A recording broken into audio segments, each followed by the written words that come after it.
This is Alistair Post-Quinn from Fallingblog Designs. You can find me online at double-knitting.com. This is going to be a video on double knitting lifted increases.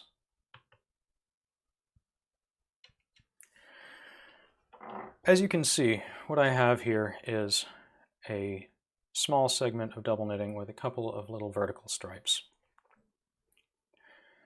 And the vertical stripes are currently one pair wide. And what I'm going to do is I'm going to increase them to 2 pairs wide. It's very simple. And I have to get up to the increase first, so I'm going to do a linked pair. If you are not familiar with the linked pair, I have another video about this. It goes into great detail on it.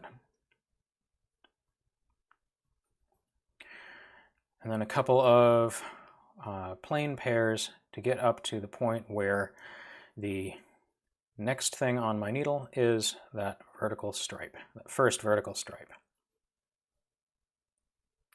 So what I'm going to do is I'm going to do a lifted increase. A lifted increase is a relatively hole-free, highly directional increase.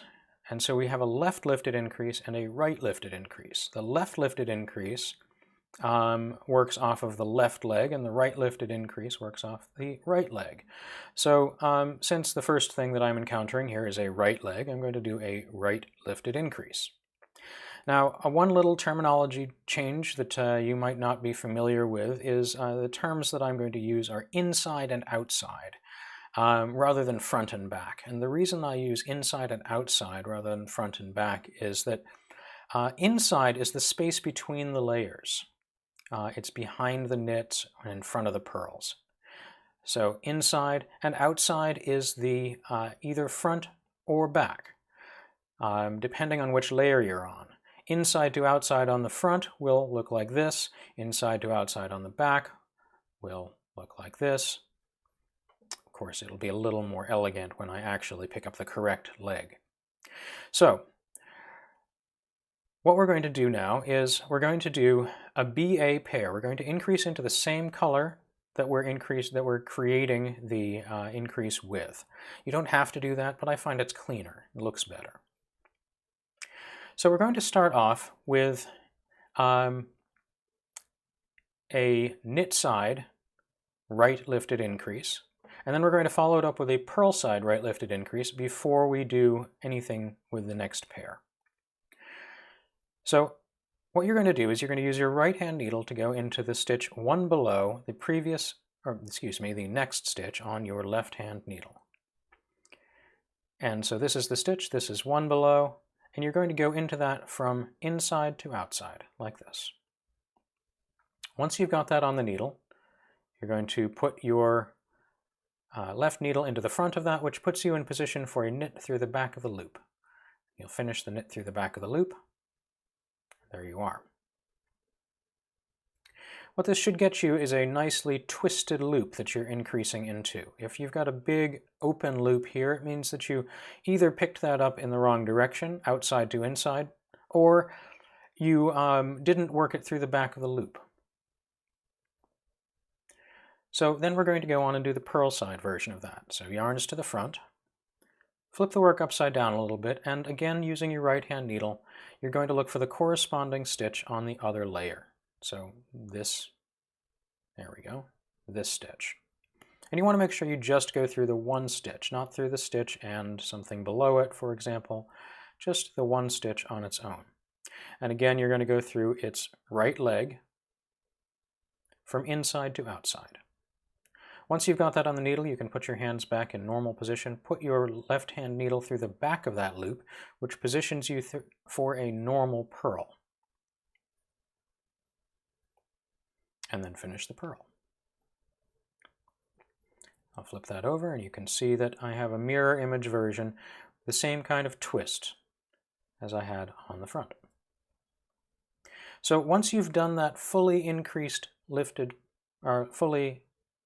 fully increased pair, you can go on and do the next pair, the pair that is on top of the column that you increased into.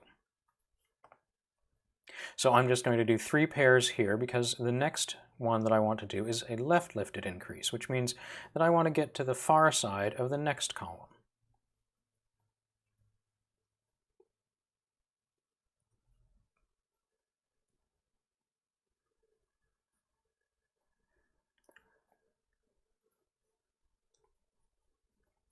So I have just finished the next column, and I'm now going to do a left lifted increase. Predictably, since I used the right needle and went into the right leg of the stitch here, I'm going to use the left needle and go into the left leg, but I'm going to go into the stitch 2 below, not 1 below. And the reason that it's 2 below is because I just worked a new pair on top of this column, which means that in order to get to the same pair that I would have increased into in this, in the right lifted one, I have to count 1 further down. So here's 1 below, here's 2 below. And just as before, you want to make sure that you're only going into the one stitch. It's very easy to catch the one above it as well. And as before, you're going inside to outside. Since it's already on your left-hand needle, you can just leave it there, and then you're going to knit it normally. This should feel twisted when you do it. You want it to be twisted because, again, you want that twisted loop that you're increasing into.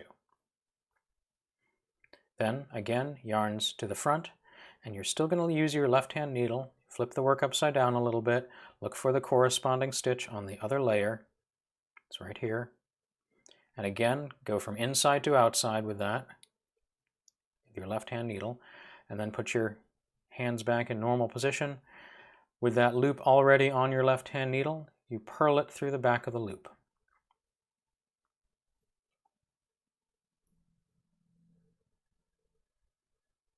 So that gives you a nice little twisted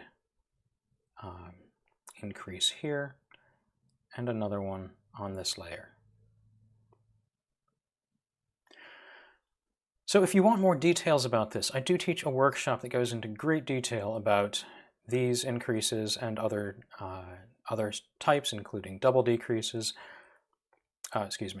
these increases, as well as double increases, single decreases, double decreases. It's a class called Off the Grid Double Knitting, or Double Knitting Off the Grid, and it is something that I do on virtual workshops on a pretty regular basis. This has been Alistair Postquin for Fallingblog Designs.